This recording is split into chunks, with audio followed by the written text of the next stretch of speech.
Hey guys, Footy Manager TV here, and welcome to episode number 73 of my Manchester United Football Manager 2015 Let's Play.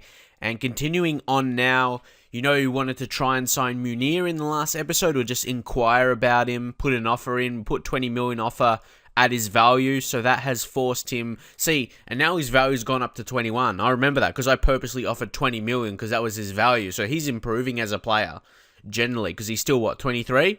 No, 21, even younger than I thought. He moves into channels, shoots from distance, and places shots. He could be the replacement. You think we may have too many attacking players, but we got Van Persie and Falcao, who's aging. So we'd like another guy to come through who's really amazing. Attribute-wise, he definitely reminds me of Neymar. He's definitely a similar kind of player. From his attributes, looks really good. He's great first touch, good dribbler, good finishing, technique is good. He's got a lot of flair, which is really good. Off the ball, important mental attribute, and he's quick. Pace is 15, but then he's got agility 18 and acceleration 16, and he can play in the two wing positions as well. So probably, as a deep lying forward, he could play one of those wider striker roles, but then as a poacher as well.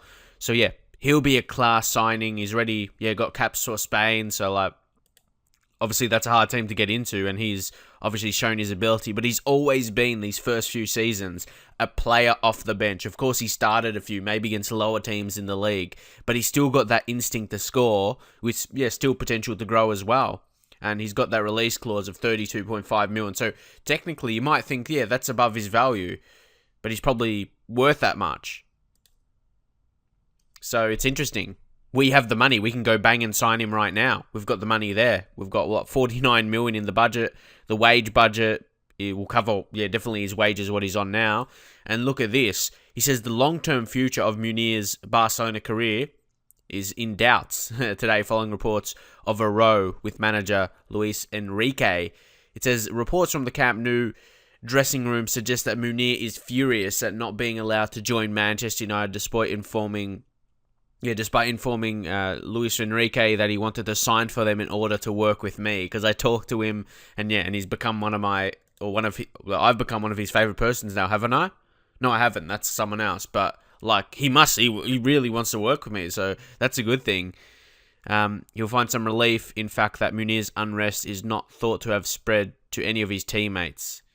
Interesting. But he still wants to leave. That's what I'm concerned about. So if I'm going to inquire about him, I'll make an inquiry and see what they want for him. And if it's much more than his release clause, I'll just go for his release clause, because I can afford it. And like I said, a lot of people might think my squad is big, and I'm not going to agree. We've got a good squad right now, but there's a few players I'm thinking of letting go in attack as well. Where'd he play? Juan Mata, he's more of a centre mid though. Where we'd play him anyway. He's attacking midfielder. We'd play him as centre mid. Falcao might not renew his loan if he keeps decreasing like he is right now, and haven't really given him a chance in the league, so can't really judge that. He's still scoring when you can look at this, internationally, still scoring goals, because still 30, you can perform at that age, of course.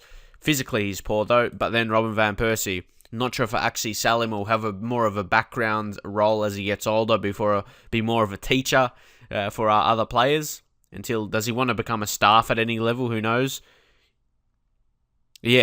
Coaching with a view going into management. I think he'd be a good coach. If he's attacking coach or something, I could see Van Persie doing that, but leave your thoughts. So interesting one here. Munir, Barcelona, they do want to negotiate for the minimum fee release clause, which, I think that's realistic, honestly. Because if you look for a guy that's worth 21 million with potential, what is potential like right now?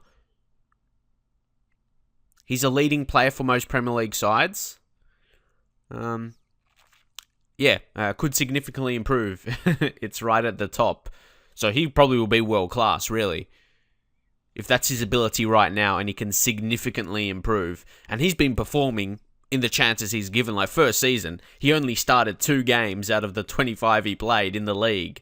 So that's decent ratings from that. Usually it's hard ratings when you're not starting. Even the second season, got an average of 7.03 from only starting 4 games. Scored 10 goals still, even this season. Only starting twice and scored 4 times, and looking good average rating-wise. So I'll try and negotiate it a little bit, but I'd be happy to go for that as is.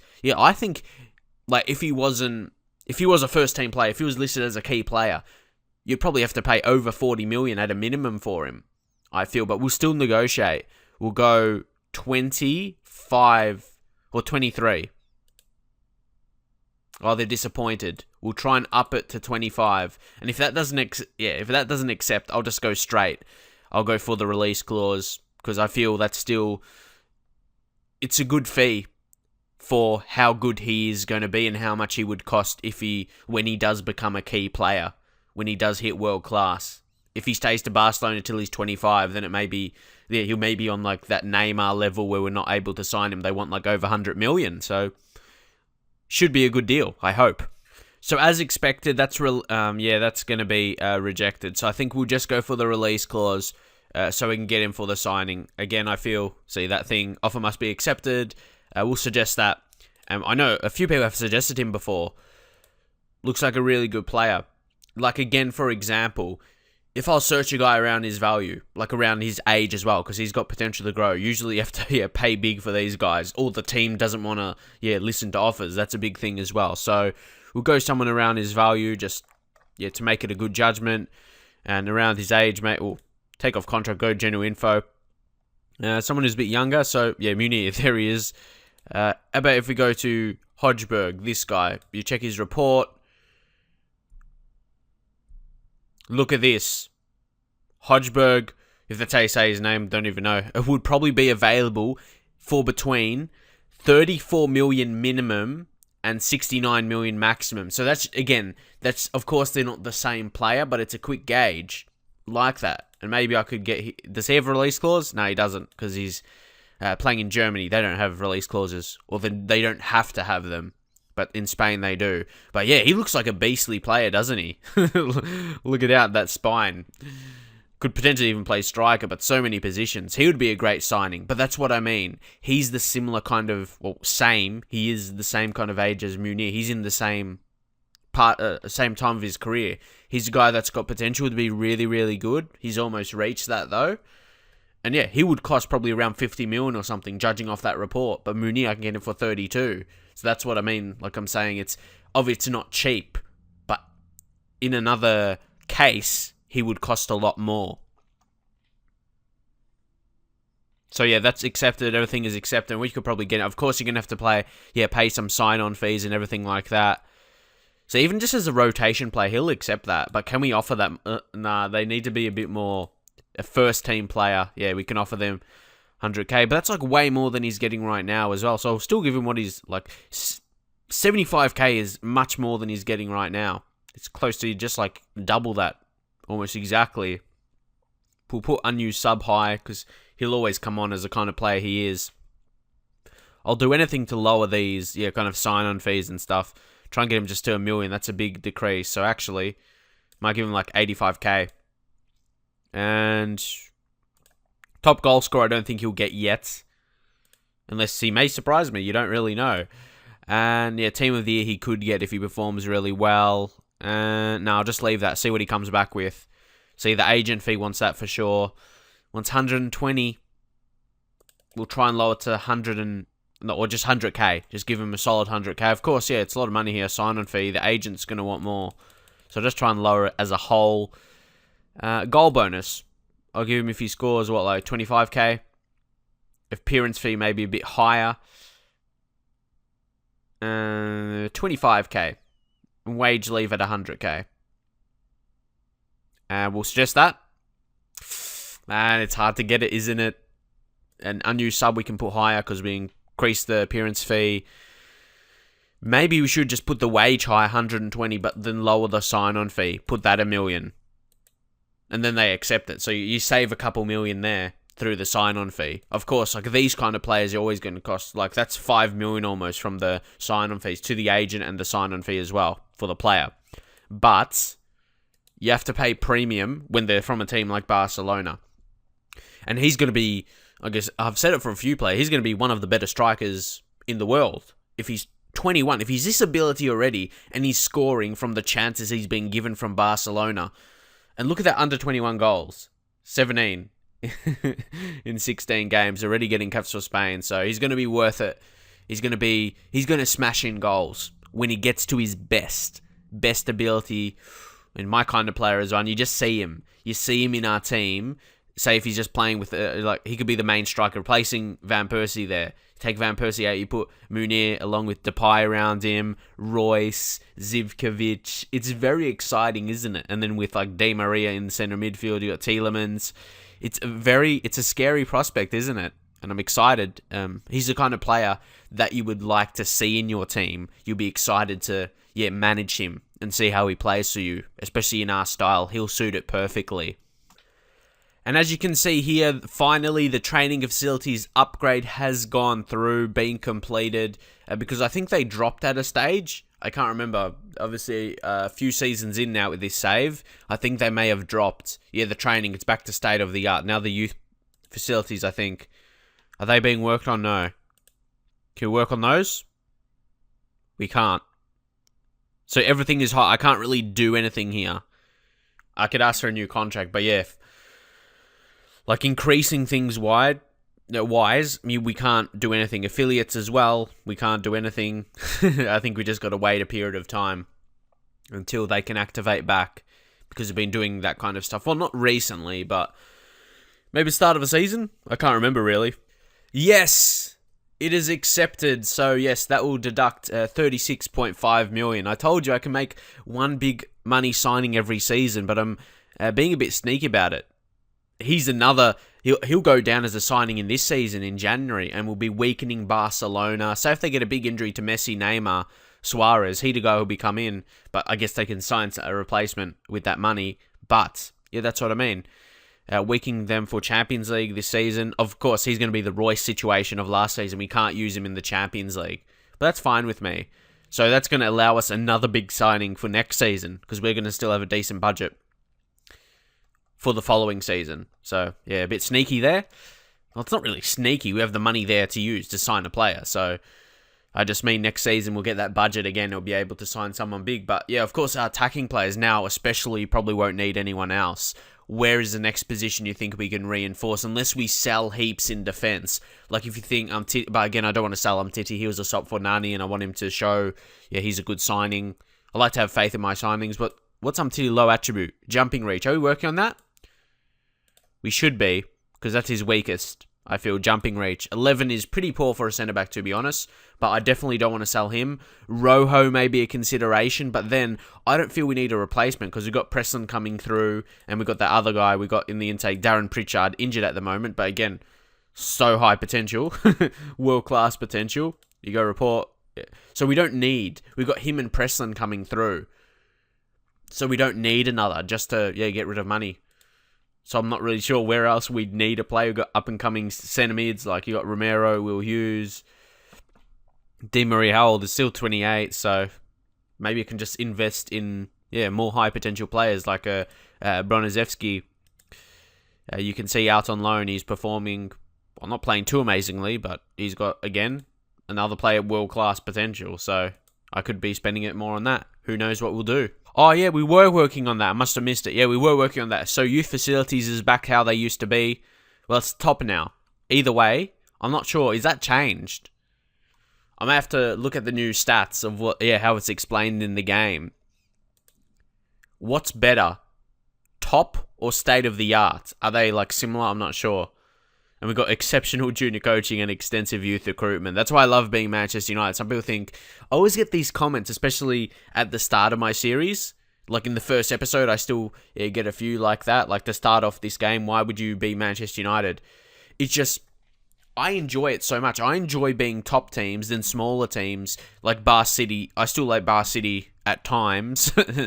That's why I'm not uploading it right now, but I'm sure I'll get back into some point. But like I said, it's just so enjoyable managing like teams you know so well, and I have a connection with Manchester United, so it's just everything like that. I've been playing as them for a lot of football manager games, especially on YouTube now, last 2 years. I've really started to enjoy managing them. It's because their facilities are amazing. You know, you can just build an amazing team with developing players at the team already, like Luke Shaw. Look at this development, very, very nice. He's a wonder kid in the game. Doesn't say it anymore because he's 21, but yeah, and then the regions coming through, the money allows you to sign really good youngsters, whether it be a guy like Munir who's a real player, or you get these guys like a Andrei Kosenko, a lot of money to pay for that Bronzevsky guy as well, but they've got world-class potential. You're going to have to pay premium, but they're going to be amazing in the future. It's the whole development of the squad. That's something I really always enjoyed from, Football Manager. So that's the reason why I manage them, regardless if it's a big team or not. It's how I get more enjoyment out of the game. So I don't think, I should listen to anyone telling me how I should play a game that I paid for. I should just do what I enjoy the most, really. And you can see here, Tielemans, he scored his first 2 goals. So his first goal for Belgium, he scored twice. He scored 2 of them. So obviously he's hitting some form now. And he's started to become a well-renowned player on the international stage after 12 appearances now. He's a wonder kid who coming along very, very nicely. So anyway, moving on now to the Aston Villa game, and especially because I went through a lot of things with signing Munir and all of that. Just going to be one game of this episode, and I think my mum's going back home soon, so don't want to be interrupted, so I'll just try and finish off this game. The second one will probably be too long for mine. Romero needs a rest, see, like our Barcelona, so yeah, that's how that works. See, I rarely see that, though. So I'll be smart and not play him, and not like Barcelona plays it. That's how they get injured. And that's what we don't need for one of our better players. But why is Husic there? See, John Stones is wanted. And when with players I don't want to sell that I wanted, I just put asking price 100 million. And yeah, they don't make offers. It's worked so far. I've had him, Depay. Yeah, Depay's interest has gone. Remember, he was wanted before? And he's gone. You put the asking price 100 million, and eventually their interest fades. Even Januzaj, same situation. 100 million asking price. Chelsea. And I think for Depay was like Juve or something like that. But yeah, the interest has gone away. We'll make some rotations here, though. Who are we going to start? We're going to bring on Zivkovic and James Wilson. Is it weird that no one wants James Wilson on loan? Or do I have to actually offer him to clubs? Not for transfer, for loan. Put 100% wages to be a key player for the first team. And yeah, we'll do that. And we'll see, if anyone makes bids. Someone surely would want him. He's a wonder kid. And even in the first season, he did well for me. And he's only developed since then. So, makes sense. You'd think Royce. I think we're going to have to rotate some players here. Let's bring in Falcao. No, I don't even know. Falcao. We'll bring Goethe in. Falcao on the bench. No. What the hell happened? Zivkovic there. Zivkovic and be poacher. Di Maria pretty low. Bring on Will Hughes and even Tielemans. Obviously, he just played internationally. So we'll bring on... Who are we going to bring on? Mata. Bring Mata? He's still in 90 condition, though. Iniesta is injured still. Van Persie needs a rest. Bernat... Nah. We'll play Luke Shaw. Yeah, we've got Rojo on the bench. Can play centre-back or left-back. Raphael, same situation now, but he's not going to come on. For Phil Jones, of course. Phil Jones will start ahead of Balanta. There we go. Sort that out. And no other centre-backs. Rojo. No, actually, I'll play Rojo ahead of Umtiti. I feel he's a bit better. Umtiti, 11 jumping reach. Trying to work on that a bit more. This is probably the best team, I feel. This is the best team. We shall go in. We've got a lot of defenders on the bench, but what can you do? We'll leave it, or Royce as well. We'll take one of them off. We'll take Balanta. But we didn't end up doing that. Who do I have on the bench anyway? Van Persie, Tielemans, Januzaj. Januzaj probably needs a rest as well. There's so many options. That is the crazy part. But anyway, Juan Mata will be advanced playmaker. Then Will Hughes, deep lying. Andre Pirlo, halfback. Goethe, deep line forward. Memphis Depay, deep line forward. And poacher Zivkovic. He's been pretty good. He's been scoring goals, improving as well. So let's go into this game. Like I said, will just be the one game of this episode. Had some other stuff to go through, of course. Aston Villa playing a defensive 4-5-1. Should be able to dominate against them. And let's move into the game. Opposite instructions applied. And look at this, Memphis Depay, 16 goals in 15 starts. Whew, that's amazing. So, we'll go assertively. Yeah, play a game and we'll win. And Zivkovic relax with that. So if we can have Depay scoring from like a deep lying forward position, like one of the strikers out wide, and then you've got a main striker who can smash in goals, who will be the poacher, whoever, like, or now we'll say like a Falcao or a Van Persie or Zivkovic coming in. Then yeah, if you can have all those, just like whoever's the three up front, if they can all play their part and score a lot of goals. It's exactly what I'd be looking for, because that's where the goals come from, really. The centre mids don't really score too much. You just have, just like a power three up front. That's what I've focused on. But not too much happening in this first half. Might go with a sneaky team talk and say, get creative. I'm not seeing much of that. Very disappointing half. We'll go aggressively, but it's Aston Villa playing defensive. Very defensive. They're going out, obviously, to look for that point. We're going to have to step up. I remember game, was it against like Burnley or something like that? Yeah, we have to fight to the final whistle, where that team, they're not looking to win the game. Come on. Pirlo, sure. I remember he was the one who got the breakthrough late in the game. Very late. And Depay... Ooh. Well, actually, I wonder, because my Aston Villa save, I'm not sure if this is a little... It's not a cheat. I'm just checking how they look right now. Which of their players, the younger types, how good do they look? Jed Steer, he doesn't look that much better than he was. Like, now he's at 24. But how much was he playing, though? See, he wasn't playing much. So if I play him a lot, there may be a difference. Andy Vyman, I sold... How about Carlos Sanchez now? He's 30. How's he performed for them over the course? Not too special. Jack Grealish, how is he looking? Yeah, you can see improvement in him. And he's still only 21. Ashley Westwood. Still looks pretty similar to me. So yeah, that's a bit interesting to check that out, honestly. Okay, who's this guy? I haven't heard of him. Interesting player. But yeah, just checking a few guys out there. A lot of them don't look too much different, so that's something I might take into consideration. Maybe.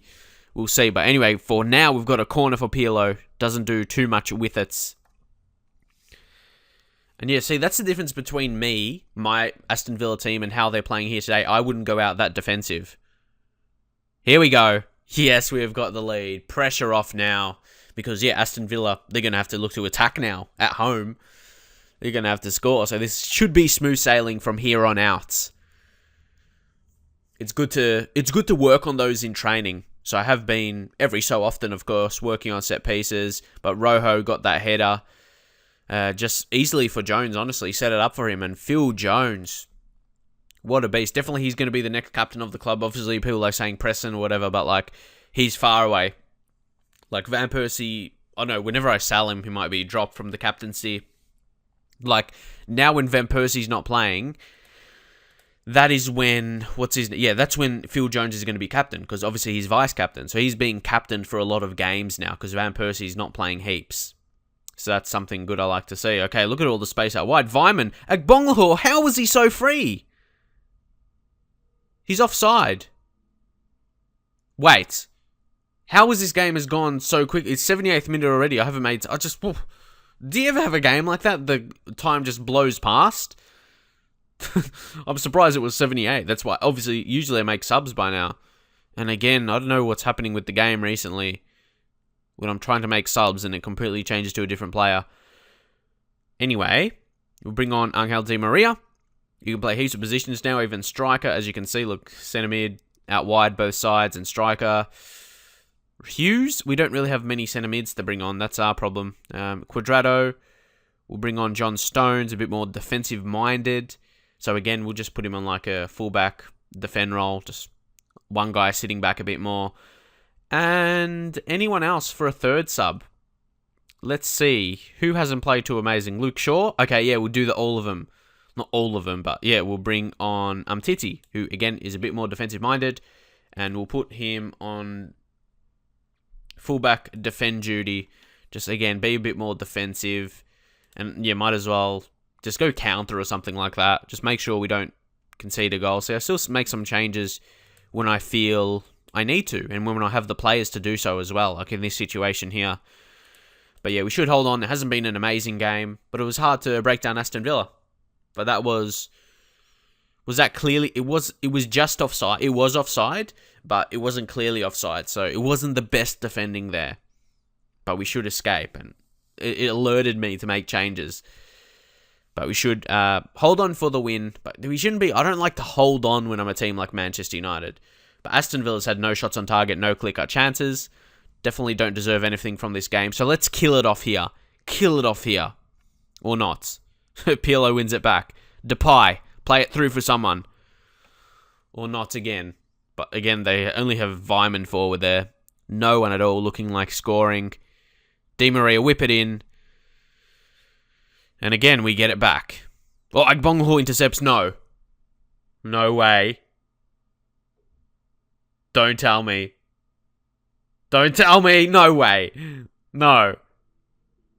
Oh my god. Why did I go a bit more defensive?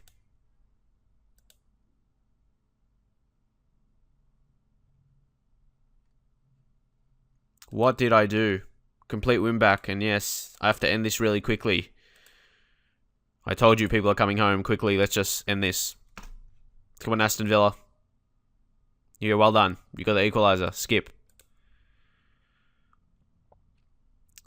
So that was disappointing. I suppose we're going to still keep our clean sheet. Oh, not clean sheet. Sorry, see, I don't even know what I'm talking about now. But yeah, unbeaten streak. But I'll leave it here. And yeah, hopefully enjoy the episode, and I'll see you guys next time.